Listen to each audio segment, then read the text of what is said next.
Well, arming the Syrian opposition was something that led to the rise of Islamic State. US Vice President Joe Biden admits this was a key strategic mistake, made not by Washington, but by its Arab allies. Igor Piskunov gauges the reaction. Our allies in the region were our largest problem in Syria. The Turks were great friends, the Saudis, the Emiratis, etc. What were they doing? They were so determined to take down Assad, they poured hundreds of millions of dollars and thousands of tons of weapons into anyone who would fight against Assad, except that the people who were being supplied were al-Nusra and al-Qaeda and the extremist elements of jihadis coming from other parts of the world. For the first time, U.S. authorities openly admit their allies in the Middle East have been aiding terrorists. But it wasn't that long ago that American officials seemed so confident both in the Syrian opposition. I just don't agree that a majority are al-Qaeda and the bad guys. That's not true. Our intelligence agencies, I think, have a very good handle on who to support and who not to support. And also stood shoulder to shoulder with their allies aiding them in Syria.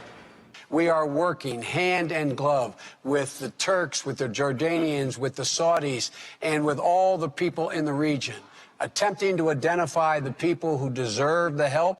The help included automatic rifles, rocket-propelled grenades, ammunition, and anti-tank weapons funneled across the Syrian-Turkish border, and more than 160 military-style cargo plane flights to Turkey from Jordan, Saudi Arabia, and Qatar by spring 2013 alone.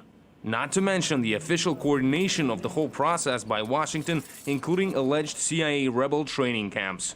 And now the U.S. is throwing its allies under the bus. Now that it has become critical, politically essential for Obama to deflect blame away from what's going on in Syria, they have to find an easy scapegoat, one that resonates with the American people, and Saudi Arabia is a perfect scapegoat. Not only Saudi Arabia, but the entire Gulf Cooperation Council, the Gulf monarchies, all are in the camp of the United States. It is quite unlikely that Washington's allies in the Middle East will take Joe Biden's latest claims with applause. And these are the same allies which are supposed to help the U.S. fight ISIS in Iraq and Syria. It seems this time the administration really has put itself in quite a brain twister, since when it comes to ISIS, well, that genie has already proven to be quite unwilling to be put back in its bottle. Igor Piskunov, RT, Washington. Well, let's trace America's involvement in arming the Syrian rebels. In the summer of 2012, it became known that the CIA was operating in Turkey, helping US allies select which rebel groups to arm. A year on, the agency helped Arab nations expand weapon shipments. In September last year, Barack Obama confirmed that the first US-trained rebels had been deployed in Syria. Also that month, reports emerged that Washington was secretly funneling weapons to the opposition itself. Some Middle East analysts say that the US has backed itself into a diplomatic corner. The reality is that there is no way to hold the Middle East together without stabilizing Assad and without the U.S.